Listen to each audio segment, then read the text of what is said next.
All right, good evening, everyone, and welcome to Green White Checker TV. We're back. Tonight starts race number 1 of season 2 of 2024 for the Area 51 Sunday SuperTruck Series here at Daytona International Speedway. Drivers just now getting kicked off to get their qualifying laps underway for tonight's event. It will be 75 schedule laps here at Daytona International Speedway to kick off our season. So rules pretty much most of the things still the same here. Will be 8 regular season races followed by a 4 playoff dash schedule. A little bit different. We'll show that in just a moment. So otherwise I'll say it looks like a pretty good truck count here tonight this evening. Hope you all are having a wonderful evening. I know we're a little bit in competition with the supposed all-star race, but I think this one's going to be a lot more interesting. Maybe some bias, but you never know. However, let's go ahead and pull up that schedule that we had just talked about. As you can see, our schedule right here for that season 2. So obviously kicking it off here tonight at Daytona. We will be off next week for Labor Day weekend, Memorial Day weekend. Apologies. A lot of racing going on that weekend as well, with the Monaco Grand Prix, Indianapolis 500, and then the Coca-Cola 600. So it's a very popular racing weekend. Also, though, again, Memorial Weekend, so also a much more somber and something to remember, of course. After the off week, back to Talladega, then Atlanta Motor Speedway, and then iRacing Super Speedway. And then as you can see here, then we go Daytona, Talladega, Atlanta, back to Daytona. And then we'll go into the 4-race playoff with Talladega, iRacing, Atlanta, and then finishing off here in Daytona on August 18th. And so as you can see in the schedule, we have one less iRacing Super Speedway race. Let's say just an adjustment being made to just kind of shake things up a little bit, see maybe if it'll help things out or not. So we'll have to wait and see how that all plans out. And I'm glad I'm not the only one, Caitlin. I appreciate you backing me up on that one. And also got to thank you for your sponsor. Looking forward to showing that off here during the broadcast at some point or another. I've been working on that a little bit during our bit of an off season, if you will. So really appreciate you and Ryan kind of helping out with obviously getting your name in the Sensi brand out there, but then also obviously helping to be able to pull off these broadcasts each and every week. So definitely appreciate that, and looking forward to hopefully we get some extra support for you as well.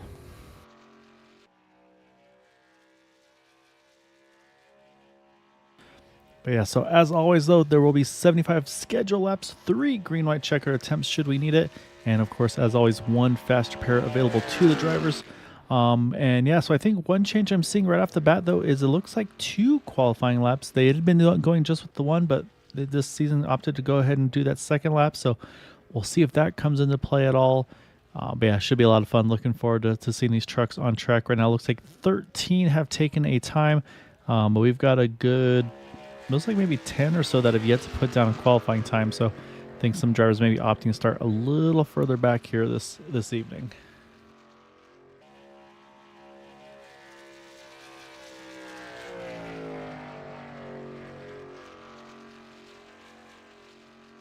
And also I'll need to give a big thank you as well. You'll see some different camera angles this evening. Say those are courtesy of Whiplash SimCams. You can see their logo there towards the bottom right. Always, of course, also got to thank Jim Herrick with 40 Racewear. I'll say there won't be any championship gloves or boots this season. He's working on refreshing their inventory. Actually, some new products coming in soon. So, but as always got to kind of... I'd say he's been a huge part of the league, and especially, of course, on our Tuesday Indy side of things. So, just really appreciate him and everything he's done. And with that, qualifying has just completed here. So let's go ahead and we'll head over to that front row here. Now we're going to pull up our starting grid for tonight, and it is going to be Vicente Guerrero by 1/1000th of a second over Gabe Butler. Then you got Richard Sanchez, Eric Laurie, Bud Steele, our top 5. Jack Walls, Dude Conrad, Austin Call, Jacob Lee, and Mike Rimkus, our top 10. And then we just mentioned, talking to the misses there, Ryan Decker, 11th, Jason Bogart in 12th.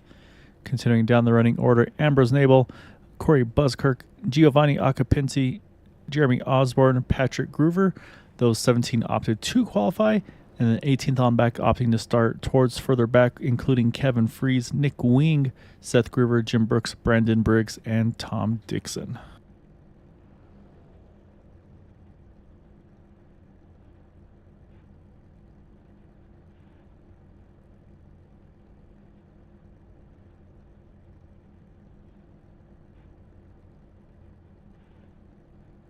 So right now, waiting for everything else to finish up here.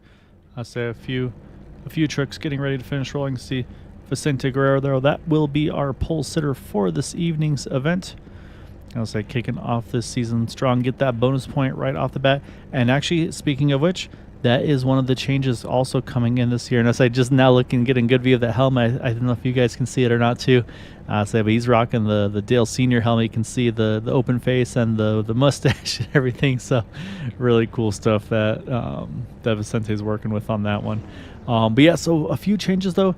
There will be no longer a bonus point for the highest climber for the two series on Sundays and Thursdays.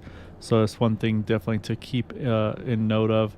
So yeah, so just one change being made there, kind of just avoiding kind of any gaming the systems, things like that. So it's like, well, you know what, we'll still give a bonus for the poll, but other than that, we'll just leave it at that, and we'll go through all those, of course, over the course of the season. But it's gonna be this 14 truck here leading the way to start this season.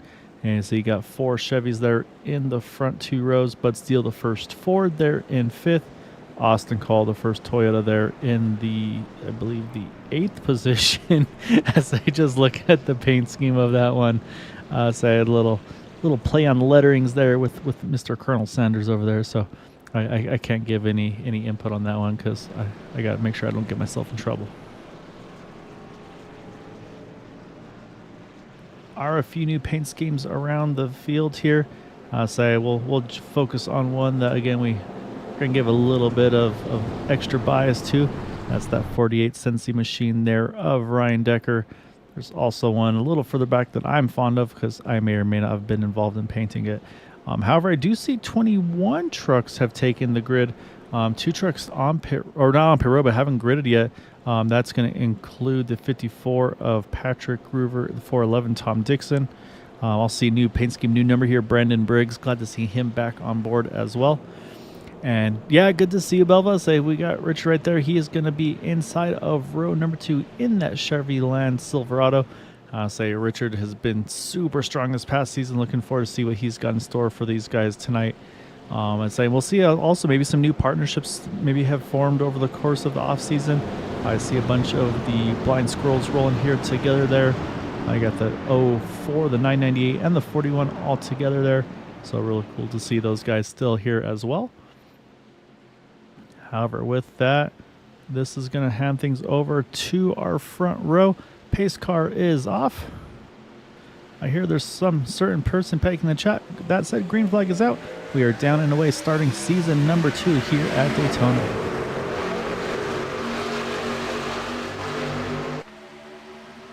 Can't tell you 54 Patrick Gruber has just leaving pit road now. I don't believe Tom Dixon on track, so that's going to bring 22 trucks. So I'll have to keep an eye on that. And my question is where my partner in crime in the booth is, because I see him in the YouTube chat, but I don't know if I see him over. Oh, there he is. He's chatting over there, but not over here. Yeah, I crashed. So oh no. Well, glad to have you. And yeah, so we're rolling here, Matt. I say we welcome back. And yeah, say new season, 22 trucks at the moment.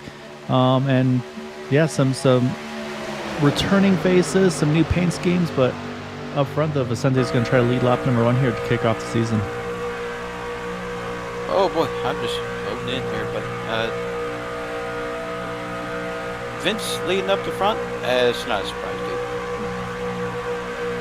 No, that's what Vince does best, and I say he's been really strong. I say obviously we'll have to see who he's maybe got some partnerships with. Obviously he was working closely with Cody Nagels. There's a little bit of wobbling there in that second lane. I see one peek into the third lane there. Who is that? It's Jacob Lee. I think he's going to tuck back in line though. But yeah, I don't see Cody here this evening. Not sure what his plans are for the season, but Right now, though, say Vicente, I'll say he'll find the friends when the things, man. If you're running far enough up here, you're gonna be able to get some help. But right now, these trucks look a little wiggly to me here as Gabe Butler's going to lead lap number 2, clears the inside just in front of Vicente. Now we'll see if Eric Laurie and the 83 Jack Walls, if they can make something happen up on that second lane. That's no surprise, Gael. They see Gabe Butler back to the lead. You know, he's got so many victories here at 51. I lost count. Yeah, he's got a knack of putting his truck in the right place at the right time, and it's not even just the same type of races. He's won the outright brawls, he's won the fuel mileage races, and just kind of he's found a way to win in any way, shape, and form. So I say it's just he's got a knack for putting himself in that truck in the right place at the right time. But we'll see. I mean, again, there's a lot of drivers I feel like you're talking about. They've really stepped up their game this season. I mean, I say looking at in this main pack right now, obviously, I mean, pretty much anybody can win the championship. Just depends on how things shake out. But right now, like I said, you got the 14.5 locked really well on the inside. I mean, Richard was on a tear last season and just had some bad luck at the end, unfortunately, and really not of his doing. And so that one was definitely, I'm sure, stung a little bit. But I don't know, knowing Richard a little bit, so I feel like that's just going to push him even harder this season.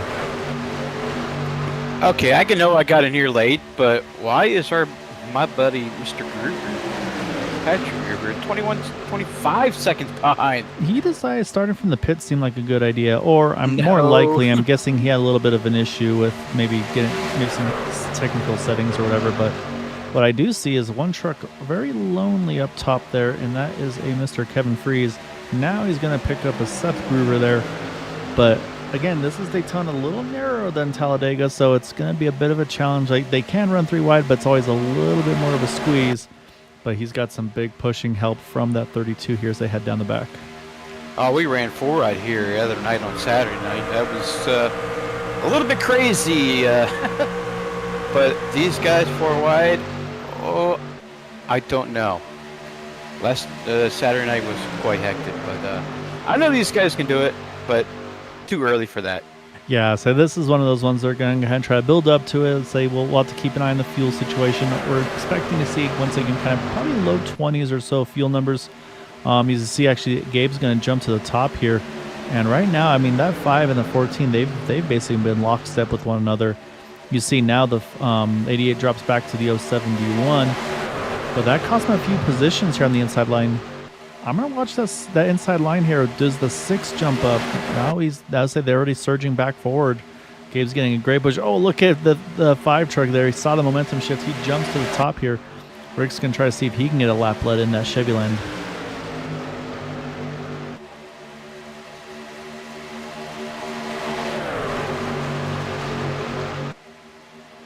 We'll see at the line. No, Gabe's going to surge back through. Gabe's going to swoop right in front of Richard Sanchez and take that victory. So yeah, so right now I say that might just be where Rick's going to kind of put that back in his pocket. Say, okay, I jumped down too soon. I need to stay longer in that middle lane to prevent that 88 truck from getting that big push and getting back around me. And I'll say we'll see if he jumps back up. He's going to pick up Eric Laurie this time by, and we'll see if he adjusts his plan, or does he jump straight back down if he can clear. But he will not clear here out of entering turn 3. And also coming into the mix here is that the 21 truck, Jacob Lee. So we'll keep an eye on Jacob, see how he fares. But right now, a good start for him. This time at the line, it's looking much better for Richard at the line. Give him that bonus point for that 5 truck.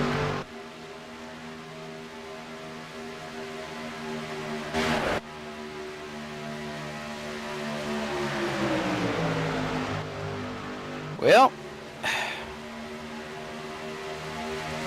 been a heck of a day for motorsports racing there, Gael. Yeah, it's been a busy one for sure. I think there's still some racing going on as we speak, but we won't spoil it for those that may be trying to watch it afterwards. But yeah, we do gotta mention that 54 is starting to creep up into that mix here, and I'm wondering. I see the 32 there of Seth Gruber. Maybe he'll try to see if he can stay up top here and pick up his brother. Again, though, for Patrick, he's going to be in okay shape. He's the only truck that's going to go a lap down once this happens. So shouldn't be at any risk of falling out. But the hard part for him is going to be figuring out where to position that truck, because right now they're 3x3 and he doesn't want to run the up. Actually, it might be some connection issue. That may have been his issue because he's kind of disappeared right now. Hopefully that truck pops back up in frame. And that's going to be something the leaders are going to kind of start to call attention to. He's like, hey, we don't see you anymore. And actually saw for a split second, there he is. He's down on the apron. That's a tough decision to have to make, but also a really good decision. Just because, he's going to drift a little bit on the apron. He's going to catch it here. But definitely caught the attention of some of those trucks kind of further back in the field. Hopefully can pick up the draft of that 51 machine. We'll jump back up front as we continue to watch these guys run 3 wide here to the front. Oh, this is cakewalk for them guys. 3 wide here. Yeah. Don't jinx it now. We don't want to start this thing off the commentator's curse, Matt. I rather not. But right now we have 2 really high climbers, and actually they're the 2 trucks that are up against the outside wall here, and that is Brandon Briggs and Seth Gruber right now. So we'll actually hop on here with Brandon Briggs to see him in that number 81 Howland truck. I say he is behind Seth Gruber right now, and they were kind of net around 13, 14 spots gained, the 2 of them. So right now they're trying to make that 3rd lane mark there. You see just to the inside there, Jacob Lee in that 21 truck. He's kind of pinched right now in between these guys. Again, it's just the 2 at the moment running that 3rd lane and holding a pretty good steady job now. We see Kevin Fries, he's going to jump up. Dude Conrad's going to jump up top. We'll see how this, now they come back down. I'm curious to see though how this kind of shakes out if the kind of the push starts to happen, if they can get a few more trucks organized up on that top side. But right now it's been Gabe and Richard kind of just leading these front 2 lanes the last few laps, and now the 32 just a nose ahead there, but not quite enough to clear there to get to the middle. And look at Gabe, he's going to jump middle here, try to pick up the momentum off the 5 here out of 4. Oh, contact! Yep. Trouble! Oh, poor Eric Laurie is a victim out of that one.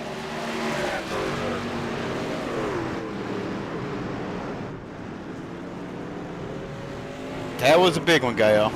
Yeah, looks like a few trucks may have got the worst end of it. Bud Steele, obviously one of those. That's going to bring us out for the first yellow this evening. Let's go back. We'll take a look to see how this all unfolded. I also saw a few trucks go ahead and try to go in the pits, but kind of use the pit road as a way to try to kind of get through clean. So let's come back here. We're going to focus on Bud Steele in that 6 truck here. He is that 2nd truck on the inside line. And a little bit of netco, but just looked like also kind of he came up a little bit. Eric Laurie came down a little bit. And then from there, just unfortunate tank slapper. You see Ryan Decker. Nothing he could do to make any contact, but then comes across the nose of the 71 there as well. Oh, you can see, actually, I didn't catch that. Brandon Briggs actually caught the wall a little bit. Look at Jacob Lee there, somehow sneaking through. Watch also Dude Conrad. Can he make it through? A little bit maybe of damage there. And then also, oh my goodness, look at this 10 truck here. Might just, he's going to get caught just in the right rear there a little bit. Oh, Jason almost got through that. He almost got through. So a number of trucks actually caught a little bit. I think I saw the 41 catch a bit of wall too. Then we also, like we mentioned, we saw Brandon Briggs. He got a piece of it as well there. I think just trying to save that truck. So unfortunately, a number of trucks involved in this one. We're going to jump back live because pit stops are starting to happen as we speak. And I don't think we're going to see any strategies here, Matt. I think we're going to see everybody on pit road getting fuel into those trucks.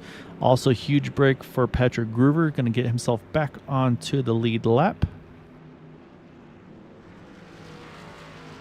And now everybody's got to make sure they hit their stalls. So far, so good. Looks like left side tires for the 88. Looks like fuel only for the 5 and the 14.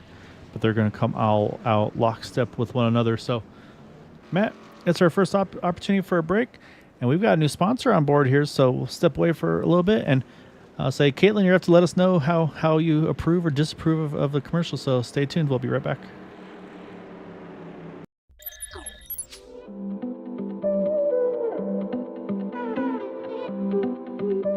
At Scentsy, we love fragrance, how it makes us feel, how it connects us to our deepest memories, how sharing those memories connects us with each other.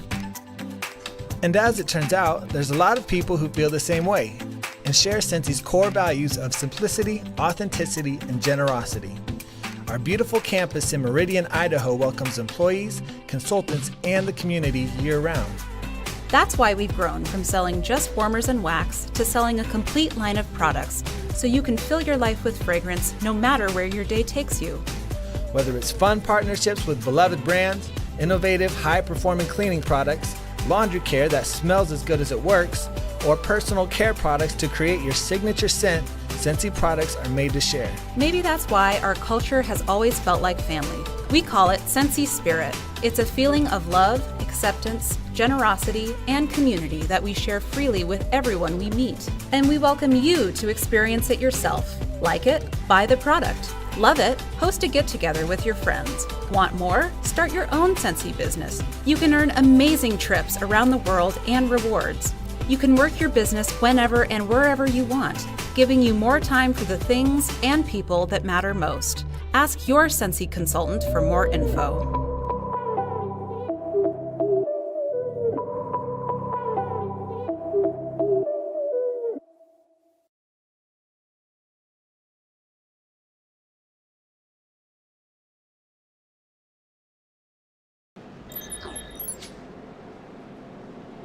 All right, we are back. We are one to go.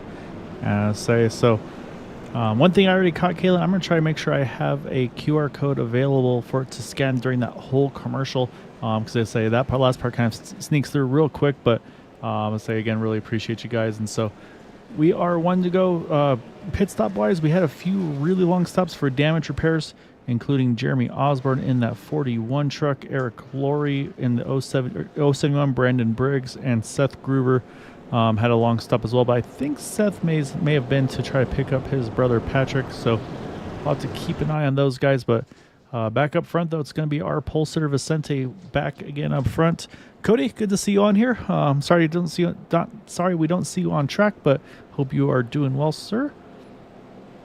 But yeah, right now your teammate, though, is rocking that front row at the moment, saying he's got Gabe to his outside. Jack Walls and Richard Sanchez will be row number 2. Then row 3, Dude Conrad and Mike Rimkus in that 79 truck, row number 3.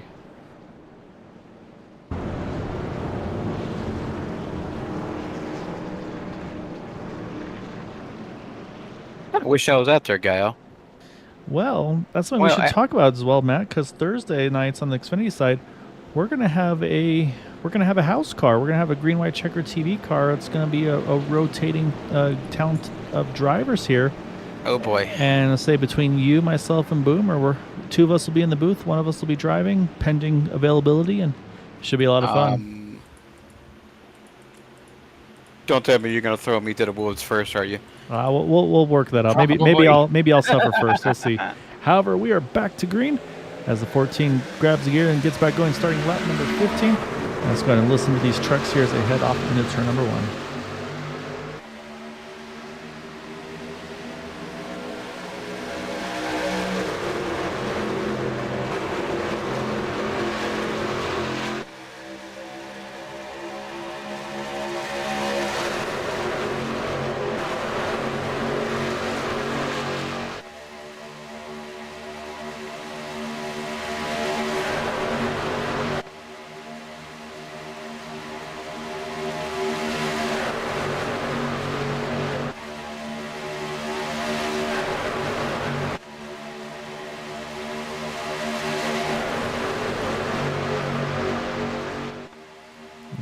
As they come back to the start-finish line, pretty much exactly as they were lined up here.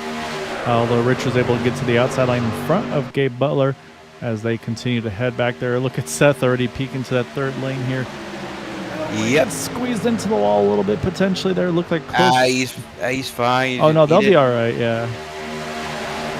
I think he's just looking for his brother. Yeah, maybe. What I was looking at, though, is I see a little bit of right front damage to the fenders of the 10 truck and the number 81 truck, Brandon Briggs.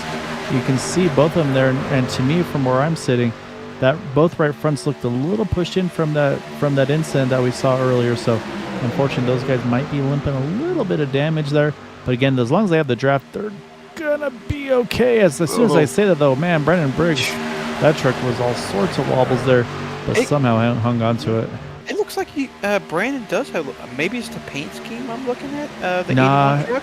yeah, Right I think he's got a little bit of right front damage. He did catch a piece of that, unfortunately, towards the front of it. So yeah, now I'm looking at it. Yeah, definitely a little crinkle there. Like I say, the 10 I think has a small crinkle too, but at this point they're okay. They'll be all right with that. So I don't think we're too worried about that one. So right now up front, those the 5 and the 14 continue to try to push, and we'll, like I said, we still got plenty of time to go. Caution at lap number 11 or 12 or so. Oh, big bump there. 14 trying to jump to the top side. And man, that got close there out of turn 2. And again, these guys just going where that momentum is going to take them. And right now I'm looking at the third lane. The brothers have found each other, Matt. So I'm not sure if Mama Groover's here yet. But if she is, she's going to be seeing her boys push their way to try to get to the lead here as they head into one here, side by side for the lead. No big surprise guy out. Oh, he's blinking out a little bit. Did he come back? Yeah, he's back. Yeah, he's so yeah, back. Patrick's unfortunately got a little bit of connectivity issues still. That's, again, now with Kevin Freeze behind him, that's going to even add a little bit more worries for Kevin's side of things, because you're just like, man, I hope he doesn't disappear in front of me and then reappear and I'm inside his truck. But you see now, actually, oh yeah, and actually there you go. Patrick's, I think he saw that. He's going to go ahead and roll out of it here and said, you know what, nope, I don't want to risk the other truck, so I'm going to go ahead and drop a little bit back. That's why everybody's kind of dropping to the inside. I'm sure they're probably communicating it in the game chat. And again, it's not what Patrick wants. He wanted to go for the lead there, but with what was going on there, he said, you know what, this isn't the better thing to do at the moment. So also loving the paint scheme, the throwback Remax machine there for the 28 and Nick Wing. I want to say, is that an old run Hornaday? I want to say sponsor, if I remember back in like the Craftsman Truck Series days, the OG stuff, mid 90s, I want to say. Or which truck? The 28 truck. 28 truck.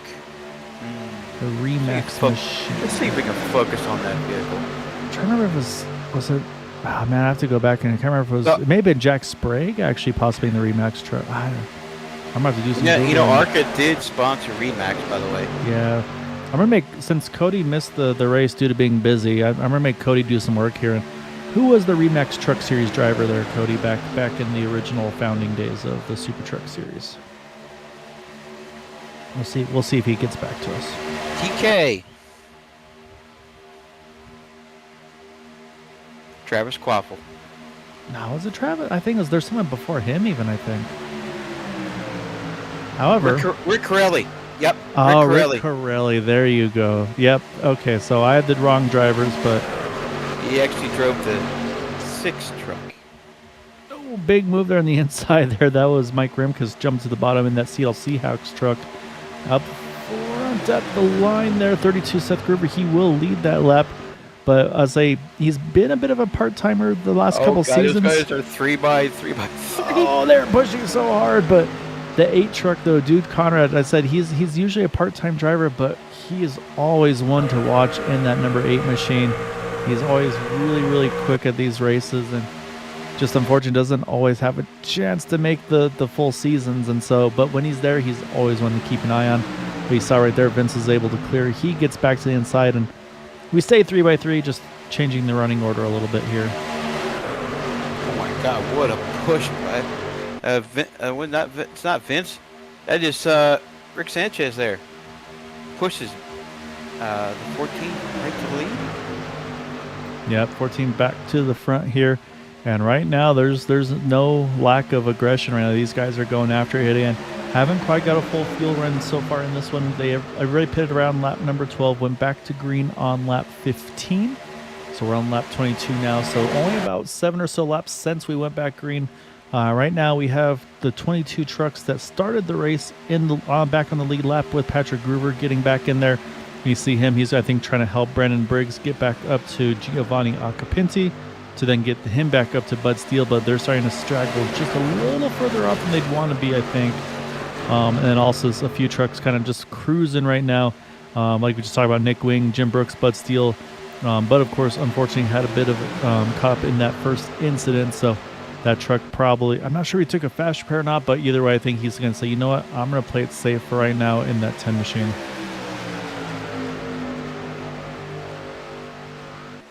Yeah, that's probably the safest place for him. That little damage is really going to hurt him. We'll keep an eye on. So Matt, I don't know if you got to see. We've been talking about some paint schemes and different things of that nature, and some rebrandings. I kind of caught a glimpse of it. I kind of laughed a little bit. So I'm gonna make you pay attention to this one now. The 64 truck of Austin Call. You're gonna recognize the character on the front of that truck on the sides, but the spelling's a little different here. Really? So yeah, you'll have to take a close look at that one. I got a chuckle out of it. Oh my! What? Are you kidding me? I mean, that's Austin. He loves to have fun with these things as well. But say right behind him, you got the Blind Squirrels all lined up here. Ambrose Naval, Corey Buzzkirk, Jeremy Osborne. They are all lined up together here, 14, 15, 16. And saying that's what you want. You want to have your guys kind of organized together.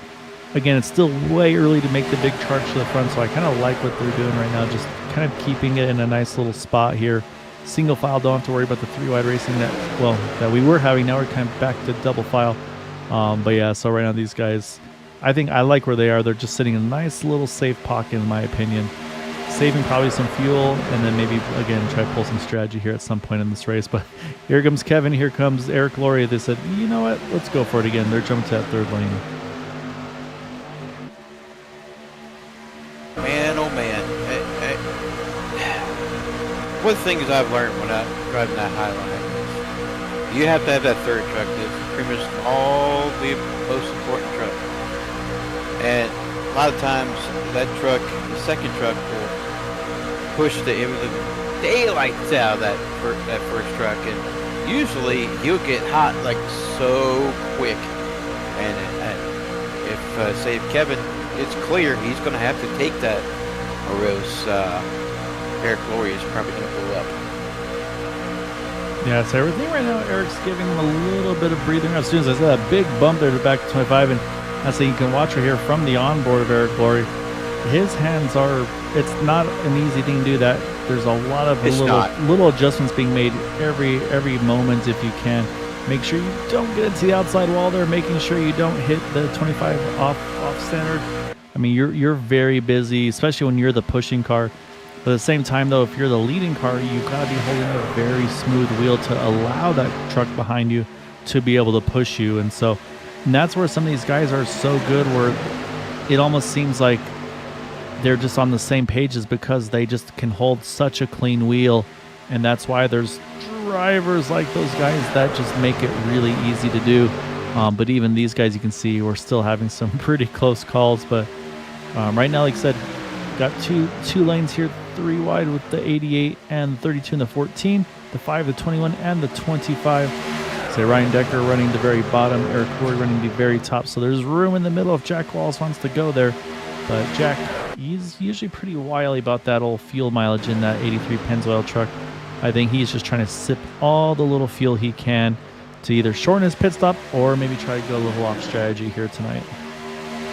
Yeah, there's no reason for me as a driver, I would not even push the issue. It's like, here we are, lap 27 to 75. There's no reason, it's not like 2 to go, but. Sorry, I just saw the 5 drop down to the apron a little bit, all as well for him. Although Brandon Briggs on pit road, I'm thinking maybe just wasn't able to get back to the draft and said, you know what, I'm losing too much time here. Let me get into the pits. And yep, there's a fast repair done to this 81. So he decided to go off sequence, had to pit, said it's worth losing the time. And so he's going to roll off now, which unfortunately puts this truck there all by his lonesome at the moment. So Giovanni's going to be just losing tons and tons of time.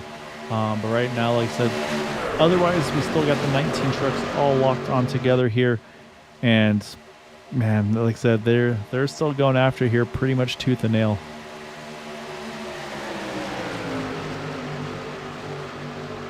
He cleared him.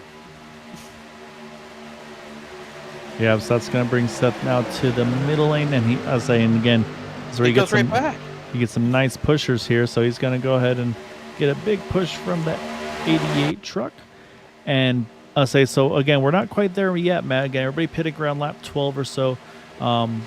we're at lap 29 right now. I suspect we'll see these guys have to pit around, I don't know, I'd say like mid-30s is my guess. Maybe like 35-ish. Somewhere in that window. We'll see if I'm proven wrong or not. Definitely has happened plenty of times in my life.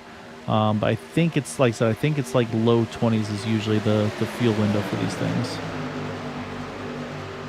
I think it was 21, 22. I think that was our magic number in the last season. So you see the field here is about to swallow up Brendan Briggs. He's going to jump to that third lane, let the leaders on by low because they are too wide, so it should be no problem. And then, like I said, he can try to find a spot to slot in here, pick up that draft, and that way he can be that first truck one down. And I'd say he should be able to do it right here. He's got some room. And so he can start kind of just creeping down a little bit to get the draft. And yeah, he should safely be okay. But the other problem, once again, though, is going to be once he gets settled in here, it's not going to be too long before the rest of the field pits. So he's going to have to hope that maybe, oh, look at this, though. Seth Groover, he's coming in, but by himself. Oh, he's got a couple trucks, but it's a little further back than he'd like them to be. The 04 and the 41. So, yeah, this is going to be tough there. Yeah, two of the blind squirrels. It's going to be tough, though, for him, I think, at this point, as he hits his pit box there. So that's the first taker there. And this is where I was just about to mention, though, unfortunately for Brendan Briggs, he's got help right now in the draft, but unfortunately after this pit stop cycles happened, it's not quite a full lap that you lose in and out of pit road. So he's going to unfortunately be kind of off on his own again here for a little bit. And so for Seth Groover, I think, unfortunately for Seth, I mean, at this point he's got to just stay full foot to the floor. And here comes a bunch of trucks. Looks like the whole field's heading in here. So now it's just about how good of an entry exit that that Seth got. And so far, looking clean here. Everybody's minding their P's and Q's on entry. Now they got to make sure they can get to their pit stalls. I see 3 wide right here. Looks like everybody's starting to get themselves settled out there pretty well. And it gets a little tricky trying to find your pit stall there. But looks like everybody is in their pits. And there goes the 14. There goes the 88. You're going to see a whole bunch of them follow out behind there. You see the 8 truck, the 48. Oh, contact between the 5 and the 48 there. You saw that just in the foreground. Oh, that could, if that's pushed either of those trucks a little bit too wide, there could be potentially an unsafe pit exit there. Hopefully it's not the case. But that was definitely some close calls between Richard there and between Ryan. So as they start to continue to build up speed, looking in the background, where is Seth? Here he comes. He's going to tag onto the back of these guys. Looks like just in front of Jason Bogart. So should be able to safely hang on to this lead pack. I don't think there's going to be enough trucks for a big getaway. So I think we should see pretty much up to the 17th position, Mike Room, because I suspect we'll see all of them kind of just lock back onto each other here. Oh, more contact. There's 71 and the 5. Got it. Wow. That was a big wiggle by Eric Laurie there.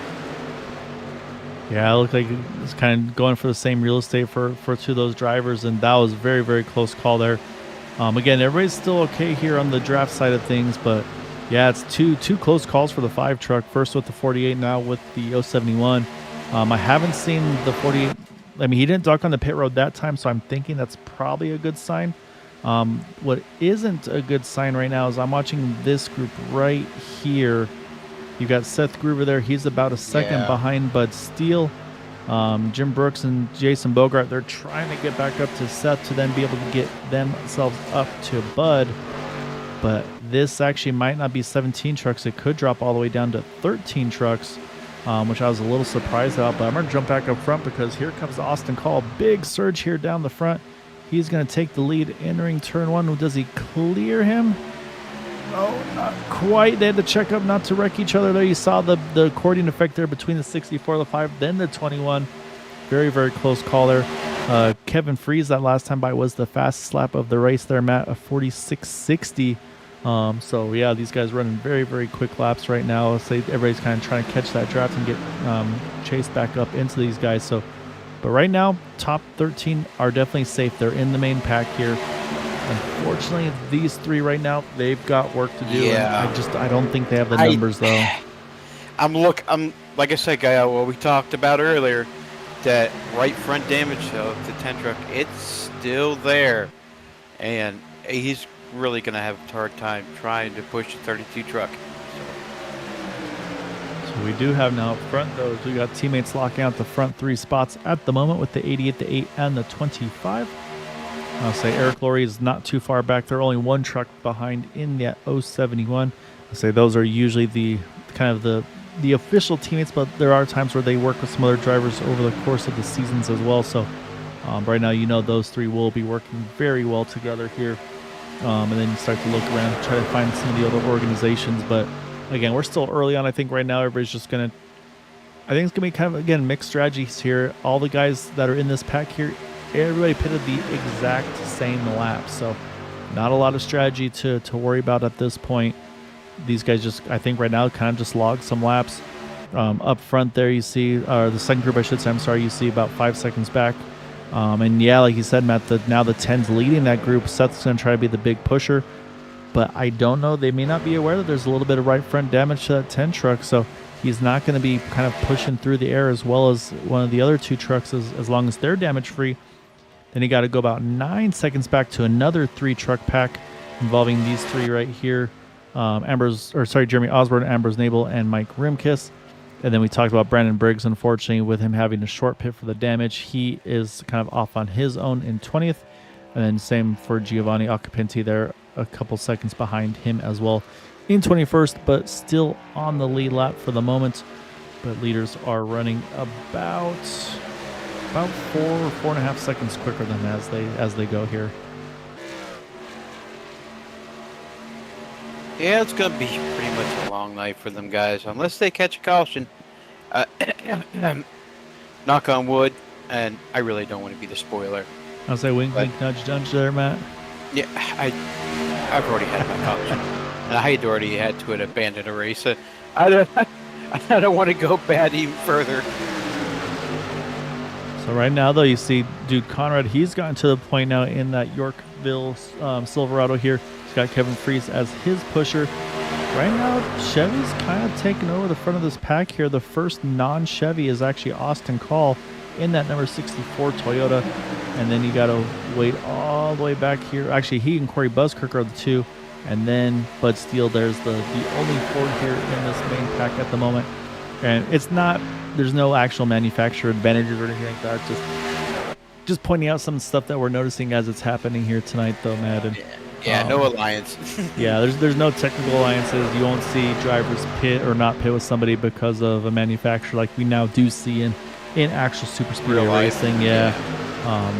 But again, I mean, teammates though, I mean, that's going to be where the kind of the loyalties lie. Like I said, I mean, don't expect to see those 3 on the bottom do anything to hurt either of their chances, as just crossed the halfway point here. So 37 laps to go in this one.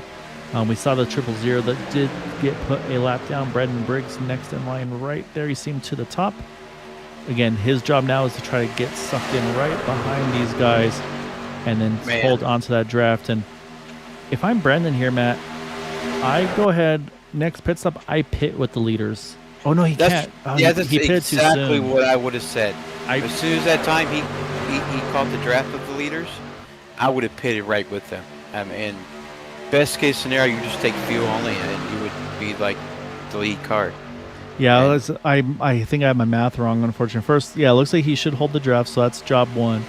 The thing is, though, he had to pit at lap 27 to get that damage repair, so he's got about 4 laps less fuel than the leaders, plus having to run by himself for as long as he did.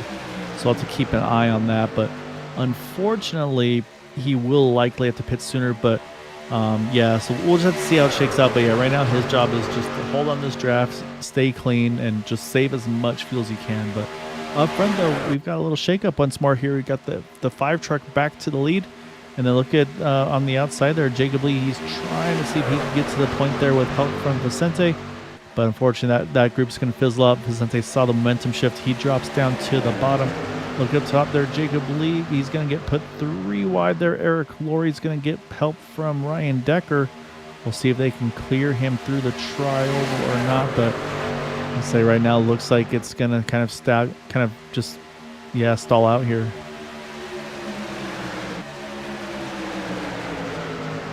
Yeah, I see really some little moves. And I know they pretty much want to get around that 21. Looks like the 071 to 48 are hooked up. Nope. Looks like the 071 is going to push the 21 up. Hope he gets the 21 to the lead. I don't think he's led a lap yet. He's been up all front pretty much all race long. Yeah, no, I'd say Jacob's had a really good season. Let's say just having a couple seasons here with Area 51. And I mean, made the playoffs and was in a great spot. Just unfortunately, kind of the brakes didn't fall his way, but definitely was one that we were watching and is one to keep an eye on over the course of the season. So, like I said, I think a lot of these guys might just need to make sure they have some sort of a partnership or teamwork or something. So, be it the 5 and the 21 or the 14, for instance, if let's say there's some times where Cody's not available. Like, make sure you've got some guys to work with, because it's really hard to do these on your own. And like I said, when you've got a team messed out as you have with the boot knockers, I mean, again, there's usually 3 to 4 of them, and they're all very, very stout drivers. So, yeah, in that situation, I feel like, you're going to have to try to find some numbers to help yourself out. But he got to the inside, but Jacob Lee's going to get the push at the line. Or, sorry, Eric's going to get the push at the line. Eric will lead that laps over the 21 of Jacob Lee. So right now Ryan's doing some great pushing in that number 48 machine. And Jack Wall's creeping in there too, Matt. Yep. He's been the sleeper all race long. Now, we talked very little about him sitting there, just a little bit outside the top 10, but here he is. What is our next projected pit stop time here? Let's see, everybody pretty much pitted at lap 31, so I'm going to say what that brings us to about 50, 52, 53 maybe? 52, 54, something like that, but something around that vicinity. That's going to be very close, man. I mean, if that's the case, that puts them right around 21, 22 laps to the end. Oh, God. So that could be Kevin's right on the favorite edge kind of race. Yes, that's the Kevin Freeze favorite fuel mileage racing, and Kevin's been a little less aggressive in this run. He's backed it down a tiny bit, so I think he knows. maybe working some fuel there. I do believe Jacob, while we were looking at that stuff, though, I believe Jacob did lead that previous lap there in that 21 machine. So he's now got that Jacob Lee Racing truck rebranded there. So unfortunately, the Highlighter Bros are no more, but they were a lot of fun to watch while we had them. Right now, Jacob doing a great job, though, in that 21. Now you probably might see trucks back off about maybe like good 10 miles an hour. What we saw last season, that was an interesting race. Some of the cars were at least 12 seconds back, as we see Seth Ruther and Jason Bogart are. That made it interesting for those guys to catch back up. And what a race it was from that point on. Yeah, that was a really fun one. Will we have another episode of that? Don't know. It'll be interesting to see, because right now it's kind of, I'm looking at lap times. They're not super slow. Right now they're running mid 47s, but I still see trucks pushing one another. They're not staying car lengths off of each other. The fast laps we'll see some of these guys get from like in the mid 46s or so. Those are those laps after a pit stop when everybody's trying to kind of catch the draft and pull back up and everything, so you'll get those really big draft numbers. This has been, I'd say, probably low 46 is probably more realistically what they could be, or sorry, low 47s. So I think they are a couple tenths off potentially. However, what I can tell you though, Brandon Briggs is back on pit road, I should say, apologies. So again, we said he pitted about 4 laps earlier than the leaders there. So I mean, if that number continues out, actually be them pitting at 26 to go, but I think he burned more fuel in that truck, unfortunately just having to run solo there for a while. So when these guys pit is going to be very, very interesting to see, just for the sake of how this race is going to shake out, if anybody can make it to the end or not. And of course, that's make it to the scheduled end, Matt. If anything happens towards the end of this race and we go further distance with the green white checkers, that lap 75 could turn into lap 80, 85, even depending on if we use R3. Well, I think if these guys really going to make it, I say probably lap 53, probably if these guys can make it there. But it's going to be really close. So we'll jump back a little bit, take a look at Seth and company. Yep, they got 4 trucks strong. No. Well, guess what? Oh, here they come. No longer a fuel mileage race. All right, so this is probably the split strategy here. This is pretty much the boot knockers plus Ryan Decker plus Austin Call. They said, you know what? We're going to come in early. We're going to try to do something a little different. They brought a few friends along with them. Also, you now see Seth Gruber, Jason Bogart, Jim Brooks. They're on pit road. So I would expect to see, Eric Laurie, saw him just for a split second having to do a quick reverse. Hopefully it doesn't cost him too much time there. You can see Gabe's already rolling. Dude's already going. We'll to see, can Eric hang on? Looks like he will be able to tag onto the back of Austin Call. But they're going to kind of have a little bit of some hustling to have to do there between those 3 and then these 3 here. So now let's go up front. Do we see immediate response? And looks like yes, everybody's coming in this time around. So like you said, Matt, no fuel mileage questions on this one. These guys will have to make one more stop to the end at this point. Yeah, the question is, when, Gael? When are they going to pull that That's the next trigger? question is, yeah, they can. It's going to be a very big window for how early or late you want to pit. Yeah, so my whole dilemma is, I know you want to stay out as long as you can, but there's always that risk of that yellow comes out. Man, great pit stop by Jacob Lee. He nailed it. Well, I almost wonder Vicente had a long stop, 11.4 for Vicente, 10.8 for Jack. So yeah, some of those numbers just not what they want, but we'll look out the back here. There's the back. And man, that just tells you how good of an in and out lap those boot knockers got, because here they come, they're gone. They've got a 3-truck breakaway here. You see behind them Ryan Decker, Austin Call. They're trying to hustle back up there as well, trying to bring Eric Laurie along with them. They'll clear Jacob here, but they've got about 1.4 so seconds off these guys, those 3 up front. So this is, I don't know if 3 trucks is enough. You might need a 4th to be able to pull it off here. So we'll watch lap times, and you know what we're going to do, Matt? Let's go ahead and switch it from our gaps to our last lap times, because we're going to start watching lap times here. And again, right now, obviously, they're not going to be 100% accurate just because of the fact that some guys just finished their pit stop. So we'll keep an eye on how things shake out. Actually, looks like Seth Gruber on pit road. I don't believe this was scheduled. I think he had already made his pit stop, so maybe an unsafe exit. Not 100% sure. What I can tell you, though, is Ryan Decker, Austin Call, they've broke the bubble. They're in the gap. They're about to catch those 2 in front of them, and they're going to do so by running a very, very fast lap time here with all the drafts they've been grabbing. Well, those 2 trucks may have an effect on the pull that Gabe Butler has. I'm just a little bit worried about that second group, but actually, you know what? Now looking at the lap times, yeah, they're catching. Well, so you look at the laps right there. Gabe Butler and company 47.90s, 46.90s for Ryan Decker, Austin Call, and 47.60s for Jacob Lee. So, yeah, they're going the right direction. They've also, same thing, they've gotten the draft back to where they need to. So we're going to bring these trucks back to a 11 truck pack. Add Vicente Guerrero to the last one in this pack here, but they will catch them. Unfortunately, we start to dwindle a little smaller. Jack Walls, he's off on his own now in that 83 truck in 12th. Nobody around him. He's got to go almost 10 seconds back to Bud Steele there in the 6th. And you see Bud at this point, he's just waiting for help, and he's going to get the help from Jim Brooks, who's right behind Brandon Briggs.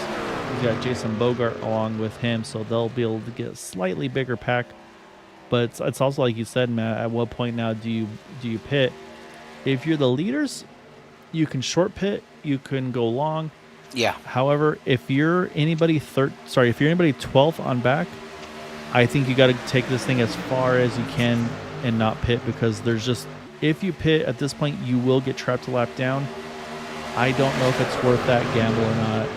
I think in this situation, you just stay out until you absolutely have to pit and kind of hope for a yellow between now and either when the leaders pit or when you would get lapped down potentially on just out on track. So there's a lot of trains of thought for this one. I'm not sure what the right answer is, but Yeah, we'll see. We'll see what's decided here as we get closer to it. But Well, we're almost in that window now.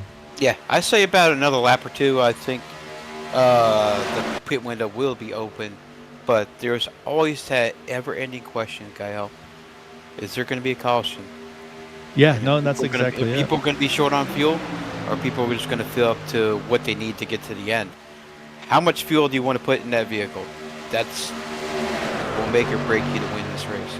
Yeah, and that's a really good point, Matt. Is do you schedule your strategy to make it to lap 75, or do you give yourself enough fuel to make it for one or two or all three green white checkers? So there's a lot to decide here. I think though the strategy will probably be at the bare minimum. I'm going to say fuel only. I don't think they're going to want to take right side tires. I think that's going to slow down the stop. And they're going to put just enough fuel where it doesn't plug in that second can. They're going to want to have a sub 8-second stop, I think. Oh, as we got contact in the back to 5 truck. Oh, heavy damage to Richard there. We do stay green. That truck was everybody stayed pointing in the right direction. Hopefully everything's still attached to that truck. But let's go back and see what happened here with this contact. So we're going to go back. We're going to try to focus on Richard to get a better angle here. Whoa! You saw what I saw? Oh, man. I've seen this once or twice before. Yeah, just a weird connection hiccup there. And so, yeah, the truck bounced backwards, bounced into the 5. And that's just straight bad luck. That's nothing. That is nothing Richard could have done. Nothing Richard could have done. Nothing he did wrong. But it's really shaking things up now because a lot of trucks had some damage from that. I mean, I'm looking at Gabe Butler. His rear bumper's shoved in a bunch. His front nose is shoved in a little bit too.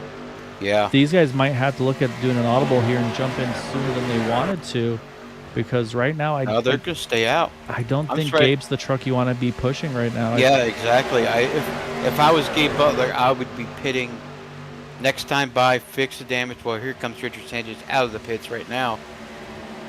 Tough luck for Richard, man. We saw that once before at a We've had this once before. The same guy too. Well, I think it affected him as well, if I'm not mistaken. That was the Xfinity car. And his car launched forward at that time. Oh, that's right. I remember that. Yeah. So the one thing, so basically for Rich now, he needs a yellow. But the thing is, though, at this point, he's probably still good on fuel. But if he could get a quick yellow, that would just reap a ton of rewards for him, because then everybody would actually pit under yellow, and then he could stay out if he chose to. Well, no, actually, no, I'm sorry. He would get the wave around and he'd get back on the lead lap. I was going to say he would actually cycle to the front, but that's not the case. But he would get the wave around back on the lead lap. But right now, like I said, it looks like everybody's just going to kind of go back to cruising here. But yeah, that's unfortunately some of the pros and cons of sim racing. So the pros, obviously, for the most part, people don't usually really get actually hurt or injured in wrecks. However, it's the internet. Things are going to go wrong. Connections aren't going to work correctly, and I think that's what we saw there. I do see a little surprising here is Austin Call. I don't know why he's jumping to the top, giving us some track position here. Actually, I think I might know what Austin's doing here, Matt. I think he wants to make sure he's behind these boot knockers, because as soon as they come in, he wants to come in with them. He doesn't want to be ahead of them in case something, and let them kind of undercut him. So I'm speculating, but I think that's what we're seeing out of that 64.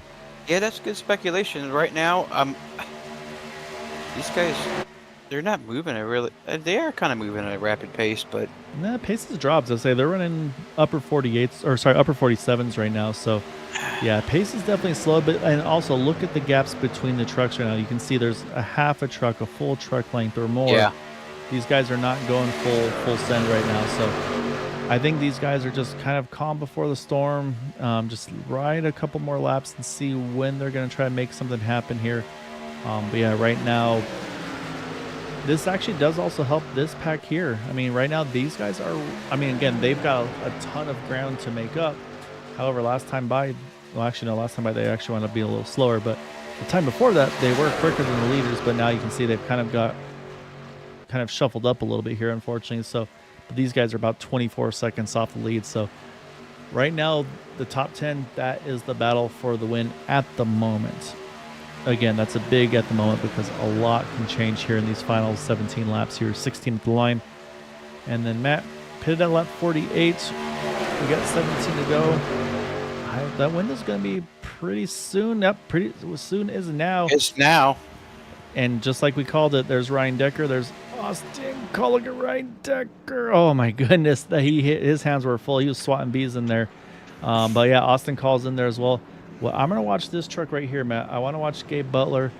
If we see that truck kind of get a nice big pop out, that's going to be a fast repair. I think at this point he's got to take the gamble and use it. Yep, there it goes. He just did. Yep. So that's fast repair done for the 88. Watch for a quick pit stop here as well. Like I said, probably 8 seconds at most. Yep, there they go, down and away. And everybody's same strategy. They're all in about 7.5 seconds of fuel. And it looks like they're all going to come out pretty well organized. So now Vince should be coming by this time. Here we go. I think you got to react to this. And yet here they come.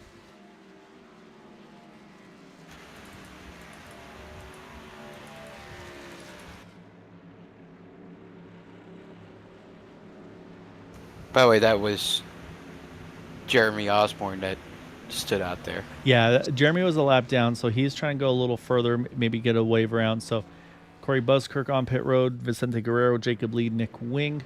Other drivers that are still going to stay out longer, it looks like. We'll have to wait and see. But are these guys here? Bud Steele, Jack Walls, Jim Brooks, Jason Bogart. Again, they really don't have anything to lose by now just going as far as they can. So they're going to try to do what they can here as they're trying to get themselves lined back up here. But now what we got to do is Vicente's the first one off. Let's look out the back here because here's the 4 of them. Here comes those trucks behind lined up. And I'm going to say the job well done to these guys that's pitted that second time around because they should be able to cycle right back to these guys. They won't net the lead here through the cycles. But they're going to be able to easily, I think, hang on to this draft here. So very, very good pit stops for these 4 as well. Well, are you surprised who's at the front right now? I'm not. Bud Steele? Please. Well, technically, Bud Steele's our leader right now. So the top 4 still have to pit. We got 14 to go at the line. You see the 5, Richard Sanchez right now. He is the first truck. Oh, I'm sorry. Actually, no, I'm sorry. Seth Groover's the first truck one down right now in the 32 machine. So actually, Richard right now the second truck a lap down. But then, yeah, so now, though, up for those that have pitted right now, the net leader is right there, the 88 of Gabe Butler. And remember we talked about teammates, top 3, all boot knocker right now, 88, 25, 8. Austin Call is 4th, and he's breaking up one of those teammates there, and that's Eric Laurie. So Austin knows if he makes the move, Eric's not going to go with him. He's going to have to wait for something to happen. Ryan Decker said, I'm not going to wait for that something to happen because I want to be the first one to get that push. He hops in front of Vicente, and they're going to try to make their charge back to the front here as we got 13 to go.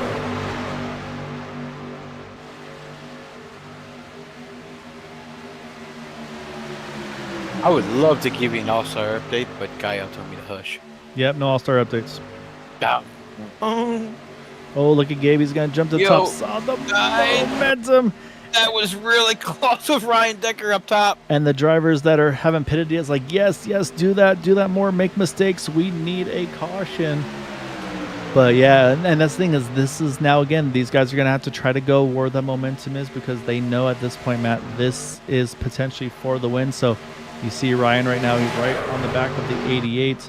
So that's going to now kind of have them control both lanes. 88's going to drop back to the bottom here in front of his teammate. We'll see, can Ryan get to the quarter panel of Gabe, or will Gabe be able to hang on to that front spot? Can't tell you Jeremy Osborne is on pit road for his final scheduled stop. You see right there now, Gabe does clear that 48 truck. He's going to get, yep, there he goes. He's going to jump back to the top out of 2, get the big push from Ryan out down the backstretch. At some point, I would suspect we would likely see somebody when that happens. They say, you know what? I'm just going to go ahead and make that jump to the 3rd lane. But I don't think they're there quite yet. But this is a good surge on this outside line here through 3. We'll see. Can Ryan stay to the quarter panel of Gabe? Prevent Gabe from jumping back up top. And, he's there. Ryan's going to get alongside here, heading to the start-finish line. Yeah, Vince is really getting making pushes. They do not want to see that happen again. Right now, all the cooling is right with the 14 truck, and I bet you the 25 is running pretty hot. You probably see Yep, there he Gabe goes. Butler go to the top this time. Yep, there exactly. And- there he goes. And that's How part would of I predict that? that's I say as you see that too, while they're doing this, they are catching the lead pack. And remember talking about those lap times? These guys are running low 47s, like 47 O's. Here's the second pack here. Again, they stopped to pit. They should be able to pit and stay on the lead lap as well. And actually, here they come. And that's actually really good for the leaders too, because they don't want to have to worry about trying to fight all those trucks while coming in. Looks like everybody nice and clean on entry. And that's going to now put, at the moment, again, we talked about those lucky dog positions. I think right now Rick is the last truck on the lead lap, if I'm not mistaken. Yes. I'm trying to double check timing and scoring as well. And you see right now coming up Brandon Briggs as well to hop on him. But they're going to have a couple trucks here that they can try to tag onto. But it's about to get very, very busy because they've got a very big fight here for the lead for the win of this race. As we got 10 to go here, Matt. And they're going to have to catch some trucks here. They're building up speed. So this is where things get very dicey. We got traffic coming. It looks like they jumped to the top from what we could see right there. You can see up there they are all the way up against the wall. Again, the sportsmanship that these guys show week in, week out, I just very, very impressed. Really, really love to see that from them. Again, they don't want to do that, but they said, you know what? Tonight maybe wasn't our night, and we're going to go ahead and let these guys race it out, and we'll see how things can shake out in this race, and then hopefully they return the favor in these future races. So that's just, again, that's the benefit of leagues. There's a lot more respect, I feel like, given than in these type of situations than you would see in like an official race or things like that. So, but yeah, right now it's all bets are off now. So, and we're gonna have a battle within a battle, Matt, because you've got the battle for the win of this race here, and then you've got the lucky dog battle. Right now, the 5 has it, the 04 wants it, the 79 wants it, and they're all right together. So there's two battles at the same time happening. I know who's dying for a win. Is it that wiggly truck right there behind the It's that wiggly Budweiser? truck is sitting there, that 48 truck. I know he is dying to get to victory lane. I want to see him. No, I did not. He's okay. He's okay. He's just got to find somewhere to squeeze back in here. Oh my God! I just commentator jinxed that. I'm like, I'm sorry. He was looking squirrely. You weren't wrong there, Matt. So he's okay though. So, and that's the thing is you never know in these races. One of those things where you lose not lose the main pack, but you lose the position you're in. Sometimes those things are blessings in disguise because you don't know what's going to happen these final 8 laps at the moment. So we'll see because you see right there's the contact. I think there's Caution's coming out. Yep, that's it. Jacob Lee was involved. The 28 was involved. I think Ryan may have got a little piece of it as well. Eric Laurie may have got through unscathed. However, caution out, and that is going to change complexion for a lot of trucks here. The first question, of course, is going to be the lucky dogs, but these guys right here, very happy. Jack Walls, Jim Brooks, Jason Bogart, Bud Steele, they're all back into the mix. But let's go back and we'll take a look at the contact that brought out the yellow, because it was towards the very, very front, and it looked like the 28 possibly is where things I could kind of see some stuff happening. And actually, let's back it up because you already see it already happened. So let's rewind a little further here.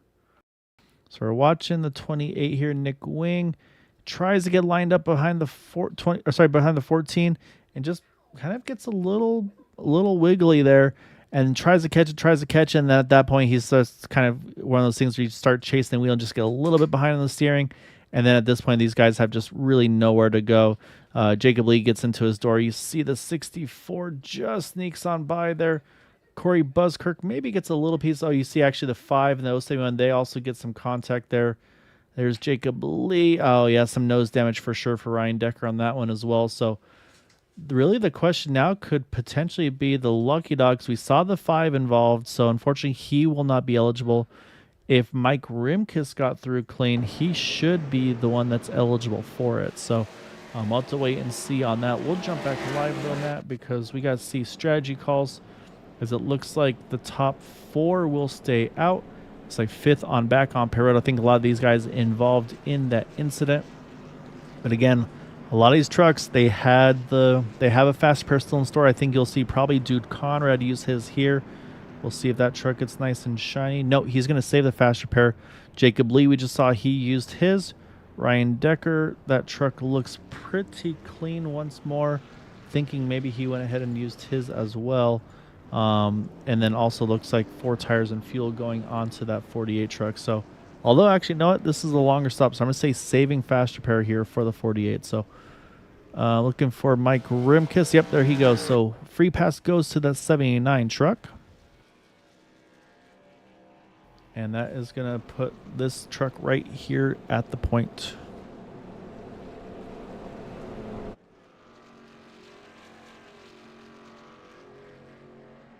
So, Matt, we have a moment. We'll step away for a second. We'll pull up another commercial, and we'll be back for the restart here.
All right, as you can see, lights are off of the pace car. We are going to restart this thing, Matt, with 4 to go, which means we have not yet hit green, white, checkered window yet. And we are going to have, so everybody's trying to get themselves organized. I was watching Kevin just rolling the bottom. I was like, I think he's supposed to be up top. So Kevin's going to jump to the outside. So we're going to have Gabe Butler, Kevin Freeze, row number 1. Row 2 will be Vicente Guerrero, Corey Buskirk there, row 2. Jack Walls, Jim Brooks, row number 3. And then Jim Brooks, Jason Bogart, row 4. So, again, so the leaders pitted around lap 59, lap 60.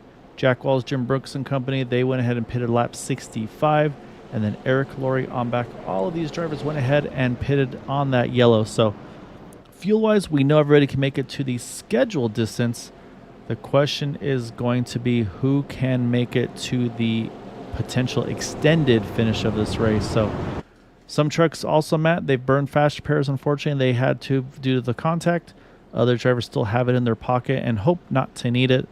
So it's going to be fun to see what the strategy is because we do have teammates a little bit separated now. You only have the 2 boot knockers there in the 88-25. And then, like I said, the one that has the most teammates within close proximity to me, Jack Walls, Jim Brooks, Bud Steele, they're all pretty close together there. Not sure what the plan for Vicente Guerrero is going to be, what the 10 of Jason Bogart's going to be. I also see the 8 truck here, Dude Conrad, trying to figure out where he needs to position his 8 truck to get in line. Looks like he just was able to slot in there. Everybody's trying to get themselves started before the restart here. Again, 4 to go on this one. And yeah, I mean, it's time now. There's no laying back or any saving. Like, these guys are going to be going full tilt here. So we're going to focus up front. Gabe Butler is going to take it through. Green flag is out, and we are back underway. 4 to go here, Matt.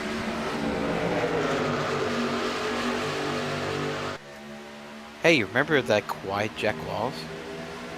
He's creeping in there. He's got a shot. Gabe's going to jump up to his teammate. That makes sense there. He's going to pick up Kevin Freeze. And I'll say now these guys, they're going to start to push real hard. We're going to see a third lane form at some point, probably sooner than later. Like I said, now it's just who's going to stay committed where. We know the 88-25, if they can, they will stay lockstep to each other.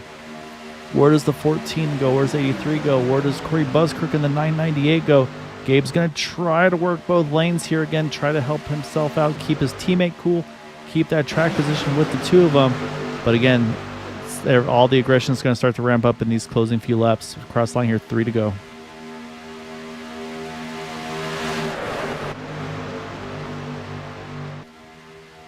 Yeah, I'll be doing right there what the 83 is doing. Stay right on that bumper, the 14, because as soon as the 88 goes, oh, wow, oh, Vincent, you should go. He went back down. Yep. Big move there. That was an excellent move because that broke all the momentum on the top. But never mind. Oh, look at Bud Steele. He's going to jump to the third lane. Yeah, Bud Steele's going to jump to the top. I'm watching to see the second group there because I saw Jim Brooks thought about it. He's thinking about it. He's kind of in between both. He hasn't. I say not sure if that's just the truck being uncomfortable. Maybe got a big push, but I say that third lane's starting to fizzle back out. So someone's going to have to regroup and make the charge for it. Right now, let's say Corey Buskirk could be the first to do that. 2 to go here. I said I think as soon as one goes more, we'll go with them. Yep, there goes Ryan. Yep, you got the 5 truck behind you. Probably one of the best in the league right now pushing. Not enough momentum, so he's going to duck back down, try to build up some more momentum. If he can get Seth Gruber with him, that would also be a good pusher. But right now, nobody's been able to jump to that third lane and make it stick as of yet. Here they go. Yep, there's that third lane. Nope. Might leave my boy out there. There we go. So the problem is when they move around too much like that, it's going to cost momentum. But first, they got to get to the white flag. At that point, Matt, it will be an official race, and then it's just who can get to the line first. And it looks like we do. White flag is out. Momentum is starting to build for that outside line. There's just 2 trucks, but if they can build another one, that could help them out. But right now, Gabe Butler just a nose ahead. I was going to say, Corey Busker really related to the Ryan Decker. Oh, contact with Jim Brooks there. Right now, but it looks like it's all Gabe Butler. Now you switch right down to the bottom of the racetrack. Well, I think Kevin's probably getting hot. Probably had to do that to keep the temperatures in check for the 25. Everybody's starting to get a little tighter on each other here. Right now, Gabe still has the point there. He has the inside line. Can Kevin get a big push here out of 4? It could come between the 2 teammates. Little wobbles in the back there at the line. Who will get it? It will be Gabe Butler over Vicente Guerrero, and I think Jack Walls potentially may have been able to sneak through. Got trouble behind them at the end, but what we do know for sure is it will be Gabe Butler, Vicente Guerrero are the top 2 here tonight. And it was close between Kevin Freeze, Jack Walls for who got 3rd. And it looks like Corey Buskirk going to bring home top 5, Ryan Decker in 6th. And then unfortunately we saw some trouble there at the start-finish line at the finish. But man, really good pushes. We saw a lot of big moves there being made. Yeah. Some for temperature, some to try to kind of run both lanes if you could. But in the end, say that 88 truck, he is tough to beat. Yeah, I thought Vince made the right move there. I really thought that him staying up top there would probably be his best bet to keep him separated from Kevin Freeze there. But your winner. And do some lawn mowing on the front stretch there through the grass. And he is going to celebrate. You talked about Matt. He's got lots of wins here. He's going to add another one to the list there. And once again, just good strategy, good pace, and just did everything right here. So really, really good job here. I say he's going to grab a gear. He's going to do some more celebrating on the front stretch.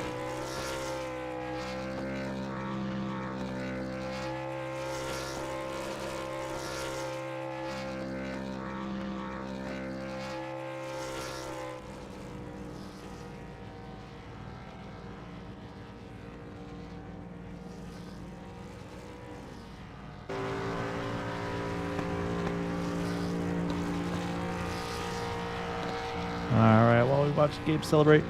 We're going to go and actually, before we get to interviews, Matt, let's pull up our official results because I want to see who actually got 3rd place because, like I said, it was tight. So we're going to pull up our timing and scoring charts if it lets us.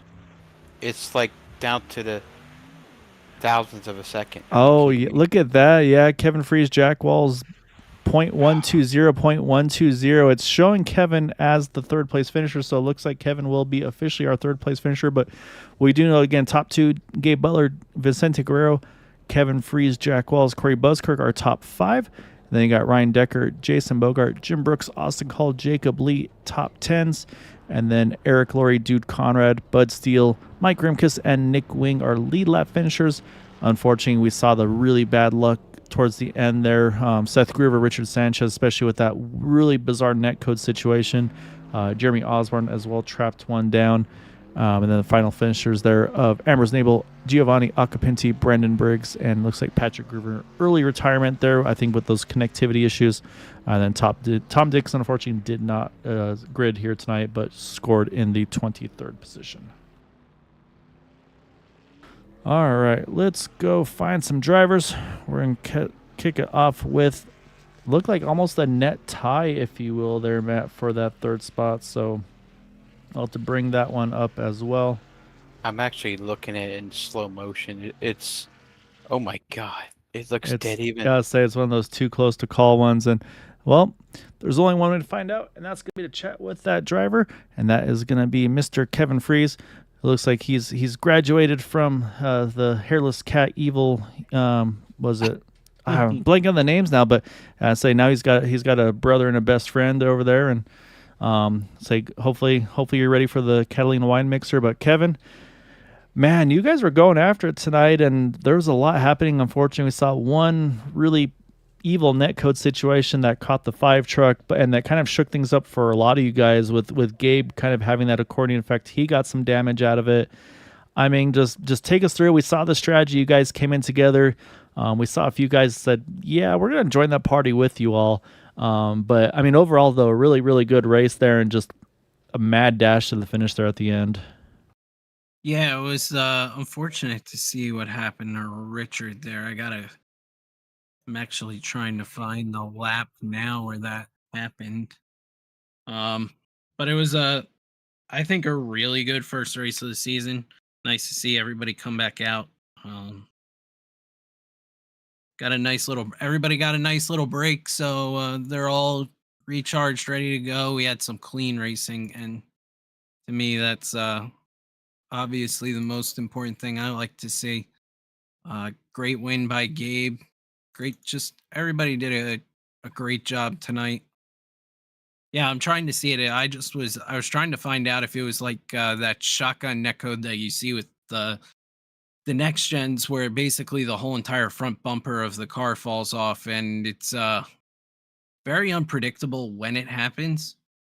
And it's really unfortunate because Richard was having one heck of a race up there. I think I finally found the lap. Yeah, but it's unfortunate for that, but fun race, good strategy. People nailed their pit stops and kept it a really tight battle. We were hoping that we could break away a little bit by catching them off guard by pitting just at the start of the fuel window. And boy, were we mistaken. But you could tell everybody stepped up their game over the past few seasons with the pit stops, and that's great to see for the competition of the league. But definitely, holy cow, that netcode. Yeah, it was a rough one, and then also, I mean, the finish there at the end, you and Jack Walls, I mean, you guys, it went beyond a thousandth of a second. Matt said he went back to try to look at it, and it's almost like the Kansas finish there, where it's like you can't tell. And we're about to get to it here on the broadcast as well, and I mean, it was, you guys are right on top of each other there, and everybody was pushing for all they were worth, and I say it was a really, really good job there too. Yeah, great tight battle. It's always good when you can have a nice a clean green white checker, because sometimes those turn into a mess where the people who were running all the way up front end up getting caught up being really, really aggressive. And I mean, we're still pushing hard up there, but we were being smart, taking care of each other. And yeah, the right people stayed up front, finished up front. Hats off to Vicente. Great run tonight. Great run for Jack and, of course, Gabe. Yeah, we're able to pull up an angle or a little past our finish line. I can only click so fast, but yeah, you guys were, I mean, I think I do see maybe about a splitter portion ahead, but yeah, really, still a really, really great job, man. All my timing and scoring, it showed us dead even, so that was that's pretty impressive. It's kind of fun because Gabe and I both thought that I would get like a little bit of a run out of the corner to pull ahead a little bit, maybe finish even, have a shot at it, but then it just fell apart. So hats off to that bottom line. That bottom line can be tough, especially if you keep it tight on them. So great job to Vince. Yeah, no, great job tonight, man. And definitely before we let you go, got to give you the floor for any thanks and shouts, and let us know, are you playing the drums, or are you going to be the singer at the wine mixer? I'm gonna be obviously the singer. Everybody loves to hear my voice all the time, as Matt can definitely tell you. Um, so yeah, thank you to you guys for coming back doing the broadcast for us this season. Thank you to all the drivers. Good first race showing. Thanks to the rest of the admin team who bust their butt in the off season, get everything ready to go, figure out all the logistics of just the broadcast itself. I mean, that's a mountain of work right there. So can't wait for the rest of the season and see how it goes. Hopefully we have a nice strong battle all season. Yeah, it was a really good run, man. So go enjoy this one. So you, like I said, appreciate all your guys' hard work in the off season. Looking forward to seeing what you guys have the rest of the way. So go enjoy this one, man. All right, thank you. All right, that is. I got no comment over that. Yeah, you know you love his voice. However, no, we're good. we got to get a new voice in here, and that is going to be our runner up there, Vicente Guerrero. Vince, you were missing your buddy Cody. I guess he got a little busy over the weekend and kind of wasn't able to get here in time, but you did pretty well for not having an official wingman tonight. And I mean, you were up front pretty much from the get-go, started on pole, finished second. I mean, obviously anything but a straightforward race, a lot going on there, but I mean, take us through it, and then just the moves you had to make, because I mean, you and Gabe, I mean, you guys were dicing who would go low, who would go high, and then he went high with you, and then you cut back under. I mean, that was a big move there, and I think both Matt and I, we kind of caught our breath there when that happened. Yeah, I could have ended really bad there. But overall, the whole night, just staying up here up front, staying away from trouble, and just parting up whoever's around me. So yeah, I've run a lot races with the boot knockers there, so I kind of know what their strategy is and stuff like that. So that last pit stop, I seen them pit, and I was watching my mirror, and I called it out for the following lap, because anytime you stay out there, longer, then it's just harder to make up that ground. So I just called that, and everybody, that was behind me, I believe, went with me. So I just told them, just fuel only, and let's go. And just worked our stuff up there to the front, and there was a late caution. Um, I knew I was out teamed, me running solo, but I've ran. And I know Jack Walls and a lot of these fellows in here. I know the way they work. So there, Jack was pushing hella good pushes there. I just wish I got clear in front of Gabe. I just needed to get that little bit more, but he did a hell of a job. Well, I mean, like I said, yeah, it was an awesome job. Like I said, you had a good chance of it. So we also got some really good looks at the helmet there. Loving the Dale Senior helmet that you've got there too. I don't know if it works as well at night. I think daytime it actually works even better.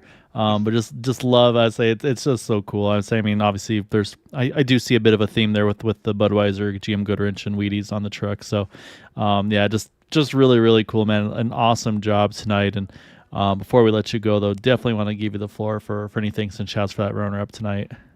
I want to thank you guys for putting up this league, and you guys for broadcasting. Can't wait to watch this one back. I was racing with a big heart tonight. I had a close friend of mine passed away past Wednesday, so that's why I was racing pretty hard here for him. But yeah. So and now I just want to thank my teammate Cody, even though he didn't show up, but he's always on my mind. Really sorry to hear that, man. So yeah, as you know, we definitely get heated at moments with one another, but definitely a big family here. So definitely, if you guys ever need anything, and especially for stuff like that, definitely reach out to us. We're always here for one another, and definitely condolences to the friends and family. And yeah, thinking of you guys, Vince. And so I know it's never fun. Time will help a little, but yeah, so definitely thinking of you as well, man. Thanks. No, it's never fun at all. That's not one bit. It's always a tough one, and that's the thing is we always talk about, Matt. It's like you never know what everybody else is going through at the times, and that's why it's sometimes racing is great for it. Sometimes there's that heat of the moment stuff where you don't know like what someone's got going on. So That's why it's one of those things that's always nice to kind of step back and take a breath and like, all right, and then move forward from there. But definitely giving Vince and, as I say, unfortunately, everybody there involved the best, all the wishes, thoughts, prayers from our ends. And saying same thing goes for this guy here, Mr. Gabe Butler. So he's been having a ton going on track, off track. He's been a busy fella. But I think we talked earlier at the beginning there, Matt, and you're like, yeah, Gabe wins a lot. And it's like, yeah, he does, but he wins in lots of different ways. And Gabe, tonight you were up front a lot. You're doing really good, and then you kind of had that weird netcore accordion situation where you kind of lost a good chunk of your nose there, and then had to take the fast pair, get back after it, and still be able to pull off the big moves you and Vince were moving, trying to kind of keep the momentum built up, find your teammates. I'm sure keep probably Kevin's truck cool. I mean, you guys were working hard tonight to keep that track position, keep that lead, and it was beyond exciting to watch. I mean, just take us through the highs, the lows, the craziness, because you had a lot going on tonight. Yeah, mainly it was highs. I mean, I thought it was a great race overall. There was a lot of battling up front, and you got to move your truck around between lanes to help keep your pusher cool as best you can. That was super unfortunate there for Rick. I haven't seen that in a while. That rubber band effect where his truck just explodes off the one in front of him. It's crazy. I really wish they would fix that or do something about it, because I mean that basically ruined his race. But overall a really good race for us. We tried to stay up front all night, and we had some really good pit stops. Everybody did well on the pitting tonight, I thought. And happy to start out the season with a win. No, I was like I said, it was really good, and obviously, like you and Kevin, it's like kind of obviously, and then some of the other drivers too. Like you kind of have to wear two hats, where the driver side, the admin side. But I was saying, I feel like both hats are probably really happy right now. I mean, it was a really good race. Everybody drove really really hard, but raced fair. Only the two yellows for a season opener at a narrower Talladega or Daytona compared to Talladega. So it's like, it seemed like as a whole, I mean, this is probably one of those ones like, all right, yep, kind of put a check mark like that. That's what we were hoping for tonight. Yeah, well, I think that's the goal of the league, just really good, hard, clean racing. Yeah, you're going to get wrecks, but I mean, 2 cautions, first race of the season, no complaints on the admin side. And hopefully the drivers that came out tonight enjoyed the race and, are enjoying the new points and the new rules.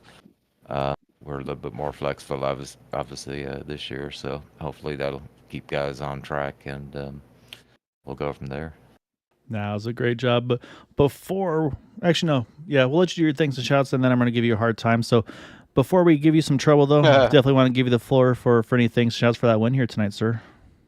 Obviously, big shout out to the boot knocker guys, and it's great to have Dude back, and of course Kevin, the master pusher, and Eric in there too. Of course, you guys up in the broadcast booth, fantastic job as usual, I'm sure, and of course Area 51 for coming back for another season of excitement. All right, so now for the trouble. Thursday night, we're kicking it back off with the Xfinity season there. We're going to have a house car in the mix there. So who are you most concerned about on track for Thursday series? Is it going to be me, Matt, or Boomer? Who's your biggest threat you feel like in that upcoming season for those Xfinity cars? Well, whoever has the most bare bond and paint to repair it. Yeah, well, I'll say we've got a pretty good budget. I'd say since it's the broadcasting team, I'll say that's where all the broadcast money is going to go to, is towards replacing the cars. So, no expenses spared. I'm awfully thirsty, so trust me, I'm coming. You know how hard I've been trying to get a win in some of these super speedway races. You make it look easy. For me, it's just like very tough.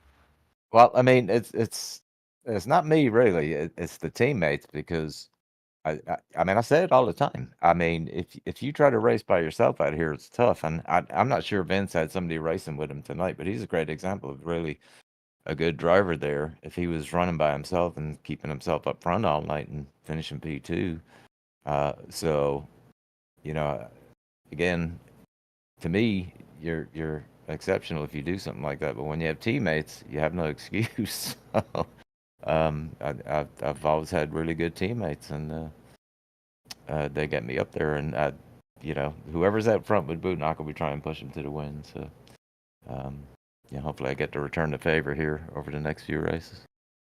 All right, so we'll find a way to sneak in there. Matt, we'll put a disguise on or something like that. Look like Brian or something. But Gabe, we're gonna let you go enjoy this one, man. Congrats as always, and look forward to seeing you the rest of the season, man. So good job tonight, and go have some fun tonight.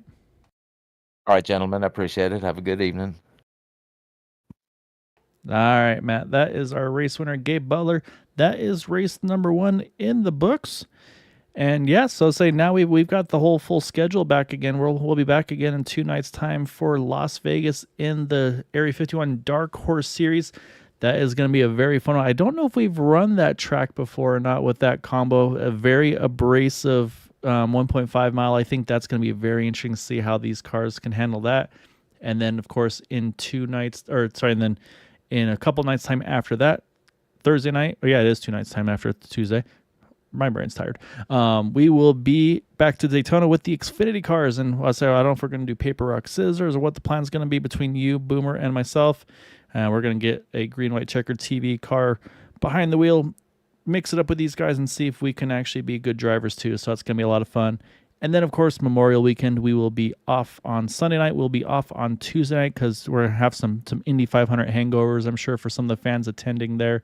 And yeah, it's going to be a lot of fun though, Matt. So as always, appreciate everything you do for us here on the broadcast for the league, in the booth. It's been a lot of fun. So yeah, looking forward to calling your race on Tuesday, and then Appreciate it. it's going to be fun to do some racing with you and Boomer calling the shots and vice versa. Speaking of Tuesday, you don't know what's up next on the schedule.